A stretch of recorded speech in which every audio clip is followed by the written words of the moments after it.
Amém. Mateus 7:21 diz: nem todo que me diz Senhor, Senhor, entrará no reino dos céus, mas aquele que faz a vontade de meu Pai que está nos céus. Amém. Você pode sentar com a sua Bíblia aberta aí. Esta é a passagem impressionante.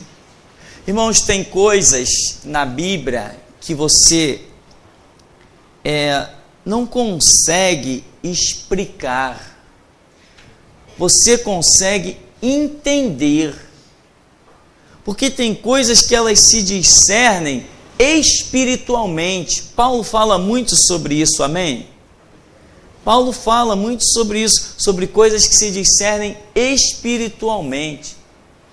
Então, aonde que você vai entender todas as coisas? Na intimidade do teu quarto, pela ministração do Espírito Santo ao seu espírito. Vem aquele entendimento a você que ele é de dentro para fora, porque o Espírito Santo ele fala ao seu espírito. Então, você se apercebe, mas nem sempre aquilo que você se apercebe espiritualmente, você conseguirá colocar em palavras naturais, para que outros também entendam com facilidade.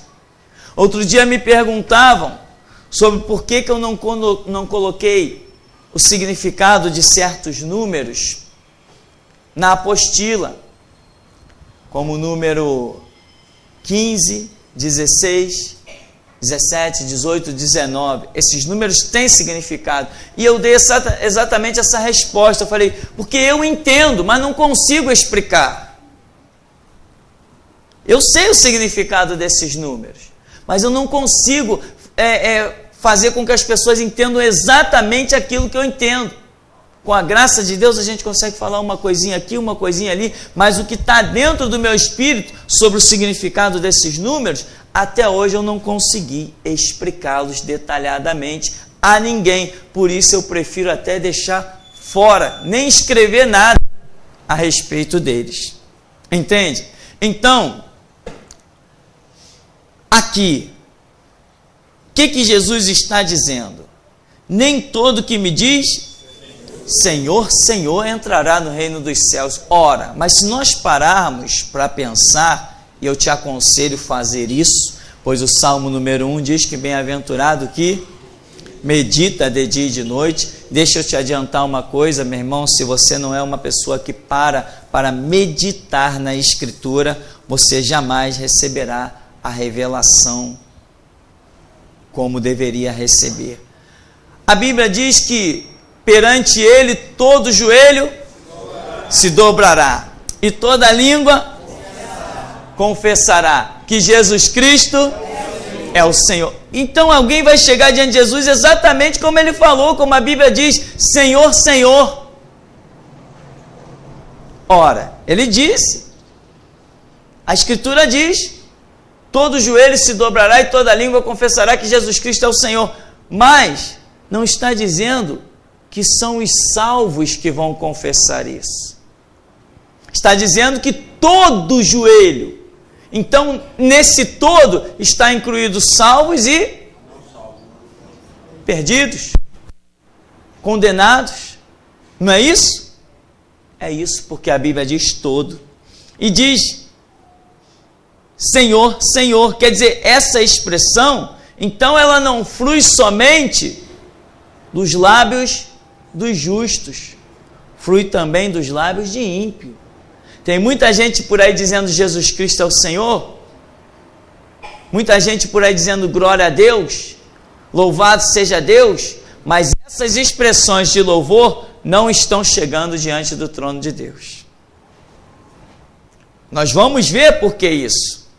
Há uma palavra que é mencionada aqui, que nos dá a entender disso claramente. Então, nem todo que me diz Senhor, Senhor entrará no reino dos céus. Certa vez eu estava numa igreja e o pastor tinha um demônio lá, manifesto, e o pastor chegou com toda aquela autoridade e veemência: demônio, confessa que Jesus Cristo é o Senhor. O demônio olhou para ele e falou assim: Jesus Cristo é o Senhor. Qual o problema? Já não está escrito que todo joelho se dobrará e toda língua confessará que Jesus Cristo é o Senhor? E ele ficou impactado, ele levou um susto, acabou a autoridade do homem. Acabou. Ele ficou desolado. Eu chamei ele no canto e falei assim: pastor, a Bíblia diz que todo joelho se dobrará e toda língua confessará. O demônio confessar que Jesus é o Senhor, isso aí não quer dizer nada. Agora, o que a Bíblia diz é que o espírito das trevas não confessa que Jesus Cristo veio em carne. Amém? É isso que está escrito lá nas epístolas de João, numa delas no capítulo 4. O espírito do anticristo não confessa que Jesus Cristo veio em carne. Por quê? A sua vitória não está na manifestação simplesmente da divindade, mas está na questão em que a divindade, a segunda pessoa da Trindade, Jesus Cristo, se fez carne e habitou entre nós. É aí que está a sua vitória. E isto que o diabo não confessa, ele trava a língua, trava os dentes, que não confessa isso de jeito nenhum. Pulando, então, Senhor, Senhor, não adianta nada. E hoje nós vemos muitas pessoas, Jesus é o Senhor, mas ela é idólatra. Jesus é o Senhor, mas ela não conhece nada de Bíblia. Jesus é o Senhor, mas ela ainda está vivendo as doutrinas do Antigo Testamento. Jesus é o Senhor, mas não tem Senhor na vida dela. Aí diz: entrará no reino dos céus, mas aquele que faz a vontade de meu Pai que está nos céus. Irmão, qual é a vontade do Pai que está no céu? Este é o grande trunfo do Evangelho. Você quer ser um vencedor? Tem que descobrir qual é a vontade dele que está lá em cima. Senão você não vai ser um vencedor. Você quer ser isento das enfermidades? Tem que descobrir qual é a vontade dele. Entende? Você quer dominar Satanás mesmo? Tem que descobrir qual é a vontade dele. Você quer realmente receber a revelação, andar nas nuvens, triunfar com poder e glória? Tem que saber qual era a vontade do Pai que está no céu. Se você não souber isso, você não vai a parte alguma. Você tem que ter uma luta, uma guerra. Entende? Eu orava muito porque eu vi aquele versículo, Mateus 6,33, está escrito o que lá? Buscai primeiro reino de Deus e a sua justiça. As demais coisas serão acrescentadas. Não é que eu tivesse com o olho nas demais coisas, não.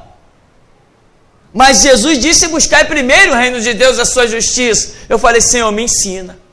Eu passei um ano orando, só essa frase: Deus, me ensina a buscar o teu reino e a tua justiça em primeiro lugar. E passei um ano orando. Irmãos, hoje, as coisas materiais não significam nada para mim. E eu não tenho falta de nenhuma delas. Não tenho falta de nenhuma delas. Eu tenho as minhas necessidades supridas em tudo. Tudo.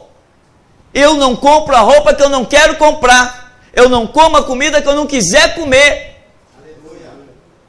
Você tem que descobrir qual é a vontade do Pai que está no céu. Você tem que buscar o reino e a justiça em primeiro lugar. E Jesus está dizendo assim: aquele que faz a vontade do meu Pai que está no céu. Aí ele diz: muitos me dirão naquele dia: Senhor, Senhor, não profetizamos nós em teu nome? Muitos chegarão diante de Jesus com este cartão postal: Senhor, oi Senhor, estamos aqui aí, ó. Lembra que nós profetizamos em teu nome? Lembra daquela profecia? Senhor, lembra de aquilo, daquilo outro, lembra? E outros dirão também: e em teu nome não expulsamos demônios. Senhor, lembra aquela legião que nós botamos para correr? Senhor, lembra daquele demônio endemoniado que nós dissemos sai, lembra? E ainda diz: e em teu nome não fizemos muitas maravilhas. Senhor, não lembra de tudo aquilo que nós fizemos? Lá na igreja, fora da igreja, sei lá, maravilhas no hospital, maravilha na praça pública, maravilha dentro do trem, maravilha na rua, maravilha no ônibus. Senhor, lembra de todas aquelas maravilhas? Aí Jesus diz assim: então eu lhes direi abertamente: nunca vos conheci, apartai-vos de mim, vós que praticais a iniquidade.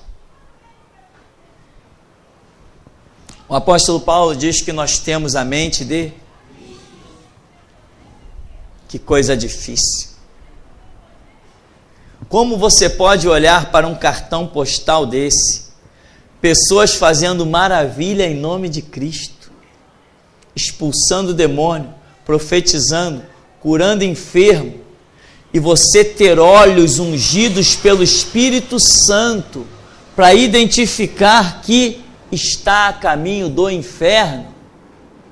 Não pode ser um crente normal, tem que ser um louco, senão não identifica.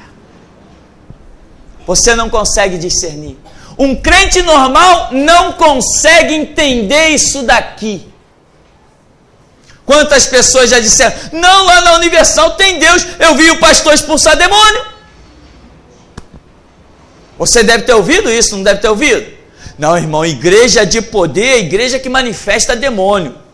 Poder tem lá na Igreja Universal, tem no céu, porque todo culto cai uma pessoa endemoniada. Então lá é que tem poder de Deus. Ora, bem-aventurado o que medita de dia e de noite. Talvez eu não tenha condições de te explicar isso aqui, a não ser que a graça e misericórdia de Deus, que é transcendental, me capacite realmente de uma maneira transcendental. Mas uma coisa é que aqui está escrito. E Jesus usou uma expressão que ele diz o quê? Quando que eu não conheci? Nunca. Sabe o que é nunca? Em nenhum momento. Nunca. Olhando para trás no infinito, nunca conheceu. Olhando para frente no infinito, também nunca conhecerá. É nunca. Não houve nenhum momento em que Deus esteve na vida dessas pessoas que profetizaram, expulsaram demônio, curaram enfermos, fizeram maravilha. Nenhum momento Jesus esteve com eles. Como que eles fizeram isso? Como que eles fizeram? Aí nós entraríamos em várias situações, o diabo que é o pai da mentira, o diabo que ilude, naquilo que eu já falei aqui que ocorre dentro dos terreiros de macumba, o chamado pacto de cavaleiros, e assim o diabo vai enganando, vai iludindo, a pessoa, fiquei liberta, manifestou um demônio. Ora, nossa regra de fé e prática é a Bíblia, lâmpada para os nossos pés e luz para o nosso caminho é a Bíblia. Mas quanta gente lê isso daqui e entra em parafuso, não consegue entender. Então, meu irmão, tem coisas que é uma ministração do Espírito Santo lá dentro do teu espírito. E mesmo que os teus olhos vejam certas coisas, você, no teu entendimento, as ignora. Por isso a Bíblia diz: não andeis por vista, mas andeis por fé. Fé é a ministração da palavra de Deus dentro do teu espírito. Isto é que é fé.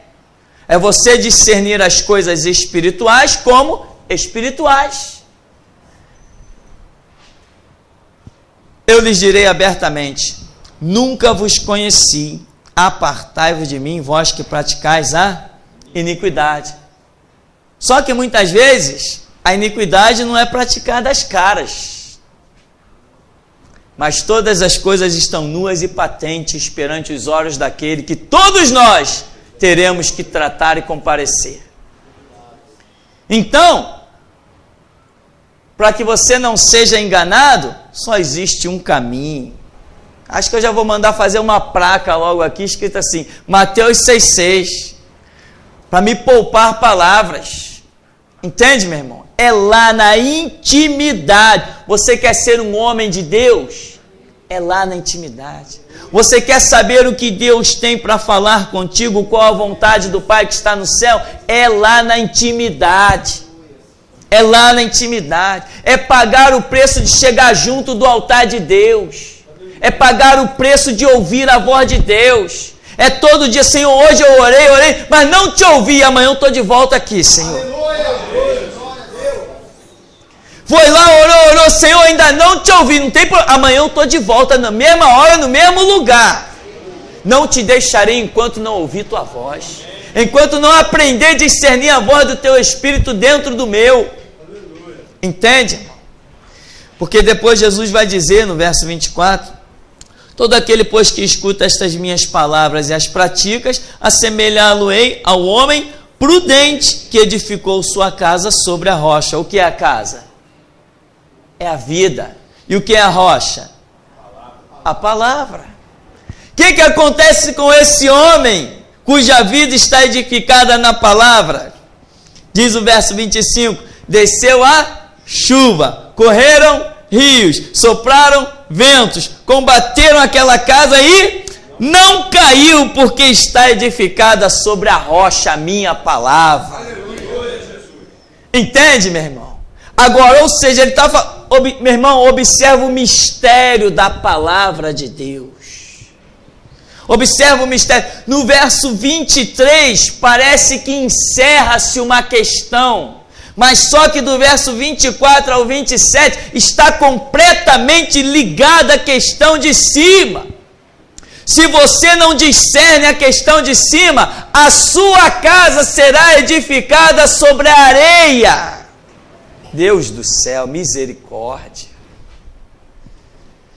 Meu irmão, Jesus está dizendo, o homem que escuta as minhas palavras, ele acabou de dizer uma coisa, lá no verso 21, 22, 23, ele disse alguma coisa, e no verso 24 ele está dizendo, aquele que escuta as minhas palavras, olha o ensinamento dele profundo e poderoso. Ele está dizendo que gente profetizando, expulsando demônios, sei lá, curando enfermos, fazendo maravilha, ele vai dizer, eu nunca conheci eles. Se você conhecer a intimidade do Espírito Santo e da revelação de Cristo, você também vai saber que eles não são conhecidos de Deus. Mas se você não tiver essa intimidade, você será um homem com a casa edificada sobre a areia. O que é aquele que confia, que recebe a revelação? Jesus está falando, vai descer tudo contra ele. As águas da chuva, as águas dos rios, vão combater, mas não vai cair, porque está edificada sobre a rocha, sobre a palavra de Deus.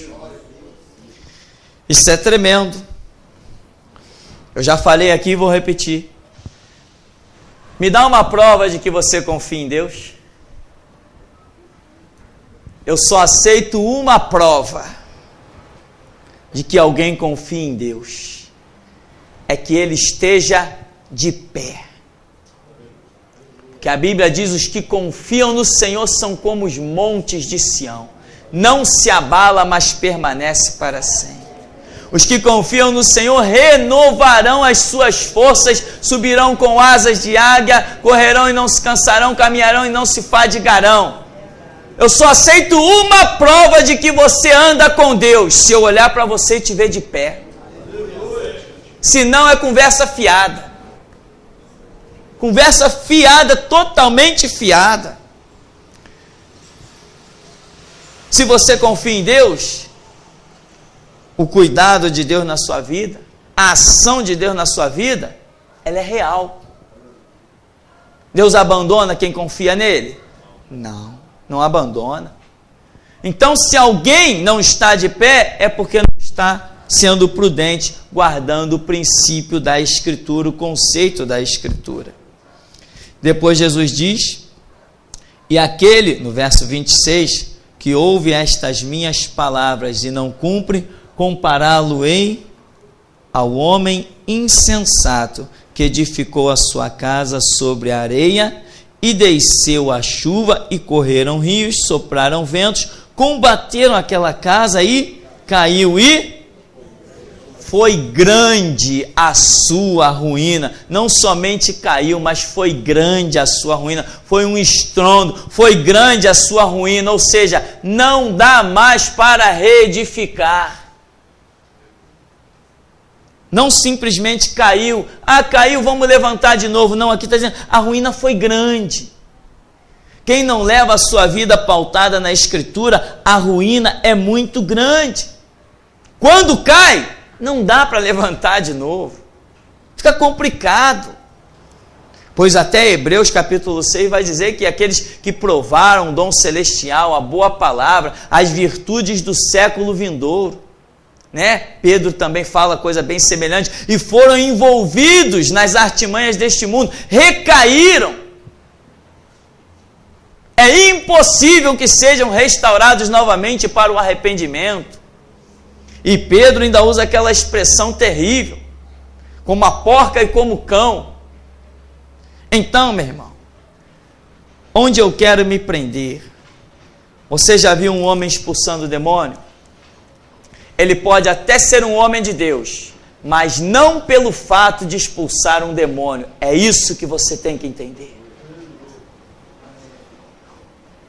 A boca fala o que está cheio no coração.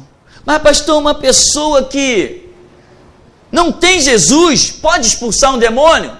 Segundo o texto bíblico, sim. Amém? Amém. Segundo o texto bíblico, sim.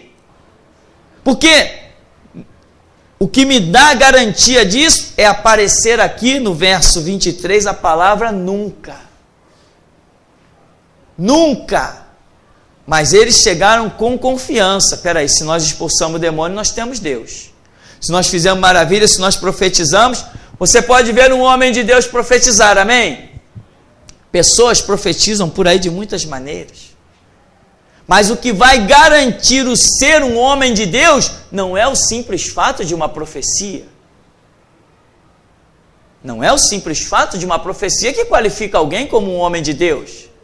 Quantas e quantas vezes eu já vi pessoas usadas momentaneamente em profecias.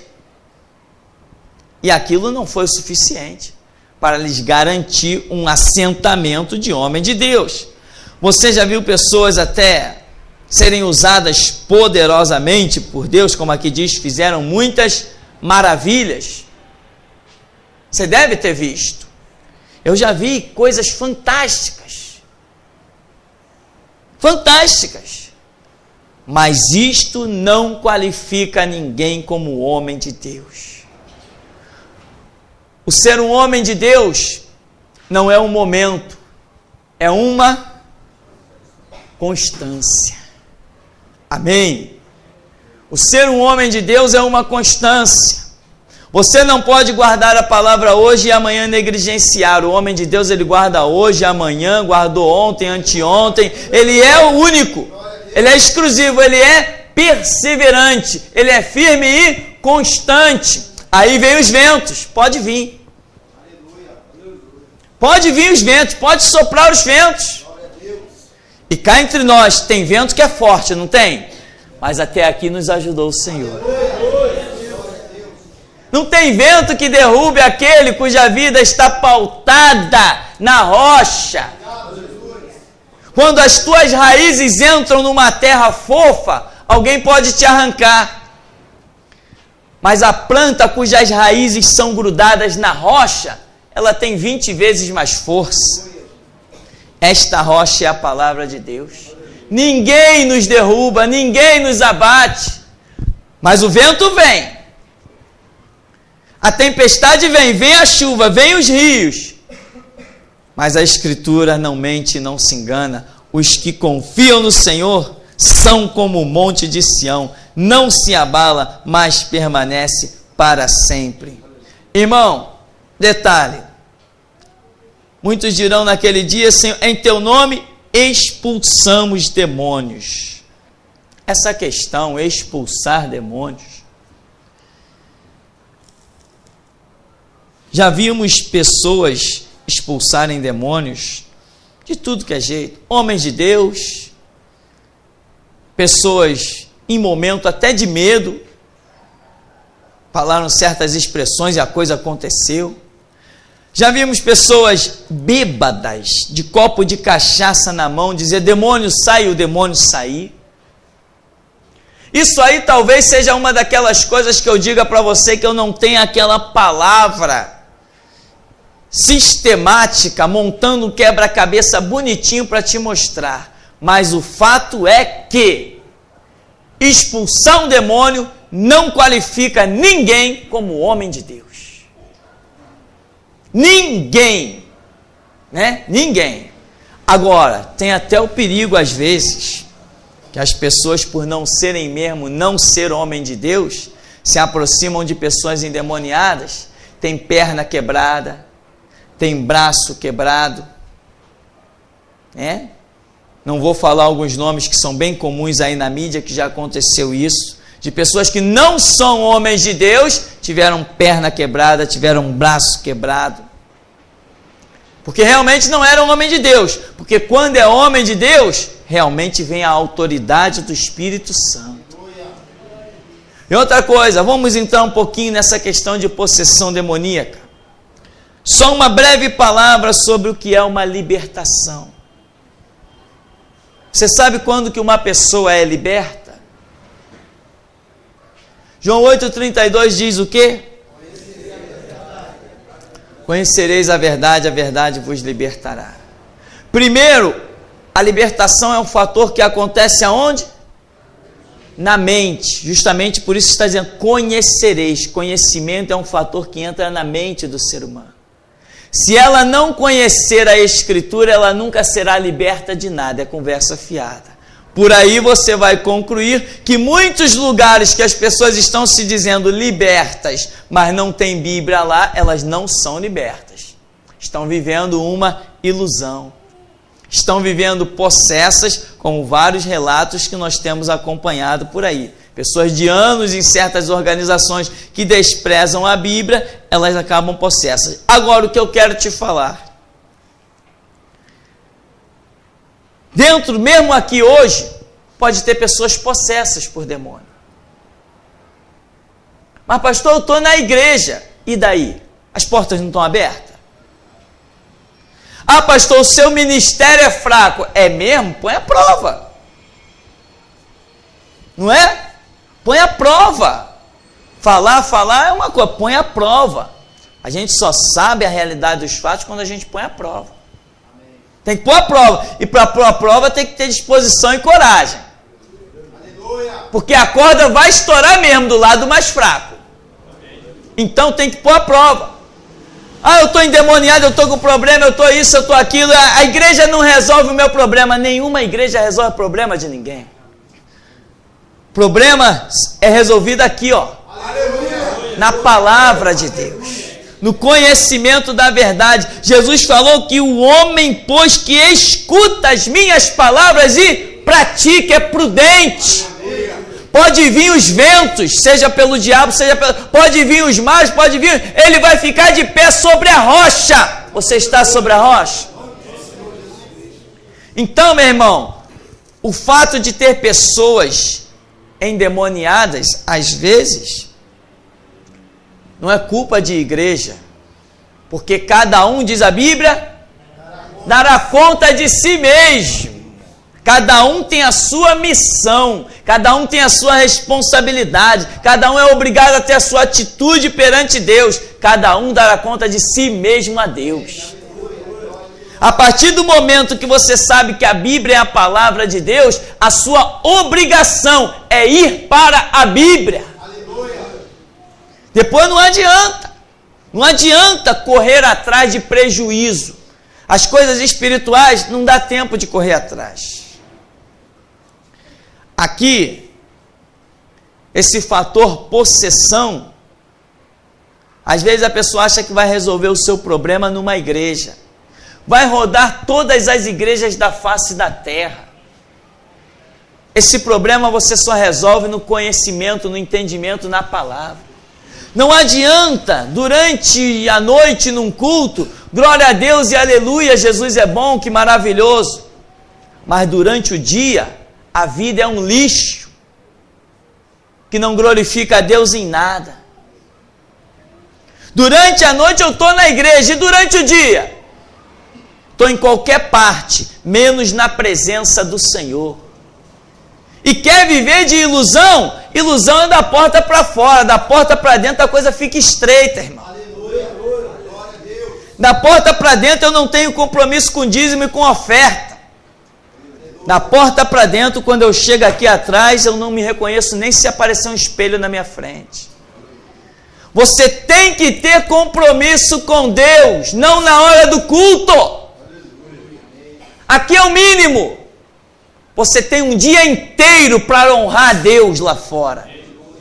Tem um dia inteiro com centenas de pessoas passando na sua frente para você dar testemunho da verdade. Sabe o que acontece? Quando descer a chuva, correr os rios, soprar os ventos e combater, vai ficar envergonhado.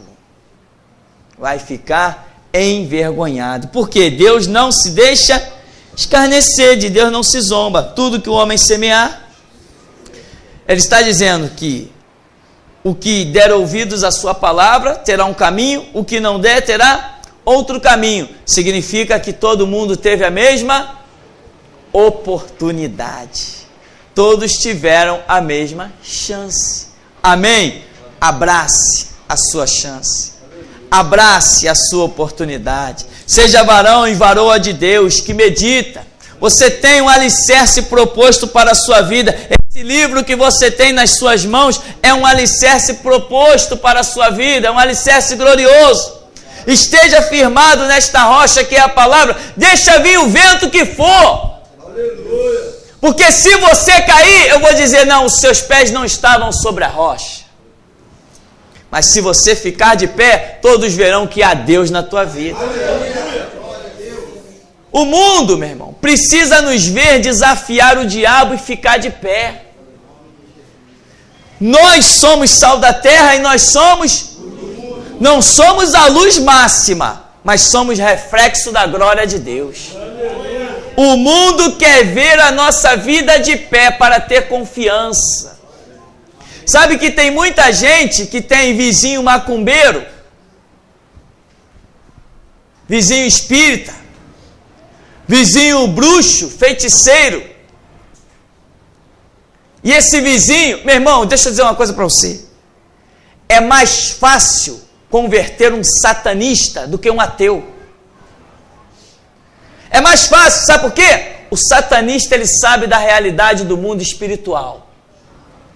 Você desafia o diabo, pisa na cabeça dele, acabou, o satanista amanhã está dentro da igreja. É fácil, moleza. Agora, só que tem crente que não está firmado na rocha, não desafia os ventos, não desafia as trevas. E o satanista, sabe o que ele faz? Ele tem medo de largar o diabo, porque o diabo diz assim: se tu me deixar eu te mato. Se tu me deixar, eu mato teu filho. Se tu me deixar, eu tiro o que mais você ama. Meu irmão, está na hora de você se levantar e mostrar que há Deus na tua vida. Mostrar que você pode desafiar as trevas e ficar de pé. Diz para o teu vizinho satanista o seguinte: olha, diz lá o diabo a quem você serve, que ele não mate o teu filho não. Se ele tem poder, que ele venha matar o meu. O teu vizinho satanista vai passar e ver o teu filho brincando na rua todo dia, feliz da vida. E ele vai dizer verdadeiramente: há um Deus, e vai procurar. Tem que ser sal da terra, tem que ser luz do mundo. Mas não é brincando não. Não é culto de noite e oba-oba de dia nas esquinas não. 2000 anos desse evangelho aí, 2000 anos, gente brincando, obreiros sendo massacrados, a igreja sendo envergonhada. É tempo de renovação e revolução. Restauração é para valente, não é para qualquer um. Brincadeira, brinca lá fora. Porque aqui dentro a coisa aperta. Aqui aperta. Aqui aperta. E cada dia que passa, Deus falou que vai apertar mais. Você vai, mas eu entro na igreja a hora que eu quiser. Não, entra até a hora que Ele deixar. Porque quando Ele fecha uma porta na nossa frente, meu irmão, nem dinamite arrebenta com ela. Ou compra a visão ou sai fora. Porque Deus não seleciona um exército dividido. Ele só trabalha com aqueles que Ele prova e faz descer as águas para lamber as águas. Ele só trabalha com valentes e prudentes. Então, meu irmão, deixa os teus olhos serem abertos. Deixa a tua visão espiritual acordar, despertar. Pague o preço da Escritura. Tem coisas na Bíblia que você vai entender, não vai saber explicar, mas não tem problema, você vai andar naquilo que você já entendeu. E Deus vai honrar aquilo que Ele te revelou, mesmo que a tua sabedoria para o mundo seja loucura. Importa que Ele honre aquilo que Ele te revelar. Por isso, naquele grande dia, dirão: Senhor, Senhor, em Teu nome profetizamos, expulsamos demônios, fizemos maravilhas, e eu lhes direi: apartai-vos, nunca vos conheci. Mas aquele que for prudente ouvirá algo glorioso. Essa é a nossa luta. Essa é a luta daqueles que realmente acreditam no Evangelho. Aleluia. Um dia ouvi: vinde, bendito de meu Pai, possuir por herança o reino que vos está proposto desde antes da fundação do mundo. Vinde, bendito de meu Pai. Vinde, meu amigo, vinde, meu servo. Eu pude contar contigo naquela terra. Eu salvei através de você, eu libertei através de você, eu glorifiquei meu nome através de você, eu te exaltei na terra porque você me exaltou também, e aquele que me confessa diante dos homens, eu confesso diante do meu Pai que está nos céus. Vinde, bendito de meu Pai, possuir o reino. Ruas de ouro, mar de cristal, coroa de glória, contemplar anjos, arcanjos, querubins, os corais cantando e exaltando o nome do Senhor, uma sinfonia de milhares e milhares e milhares de vozes. Exaltado seja Deus, glória a Deus nas maiores alturas. Santo, santo, santo é o Senhor. Levantai, ó porta, as vossas cabeças, entrará o Rei da glória. O Senhor dos exércitos é o Rei da glória. Não podemos perder isso, irmão. Não podemos perder isso. Deus traçou um plano para você, para passar pela igreja e chegar ao céu.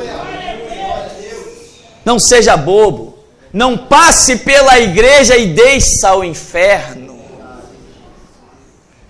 Os que estão aqui dentro, Deus traçou um plano de chegar no céu, não no inferno. Mas dia a dia, com a queda da igreja, muitos adentraram na igreja e baixaram ao inferno. Por isso, meu irmão, não esqueça dessa frase. E medita nela, rumine. Porque está escrito: muitos dirão: Senhor, Senhor. Sabe o que é dizer Senhor, Senhor? Senhor é o absoluto. Senhor é o soberano. Senhor é o intocável. Senhor é aquele que manda, desmanda, ordena. Senhor é o tal, é o máximo. Senhor é o que Paulo diz: habita em luz inacessível. Dirão para ele: Senhor, Senhor, quer dizer, reconhecerão a glória dele, a majestade, e ele dirá: eu não conheço vocês. A porta do céu, não sei se a tradução está correta, está simplesmente escrito que a porta do céu é estreita.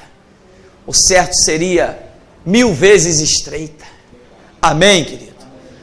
Senhor, nos abençoe em nome de Jesus.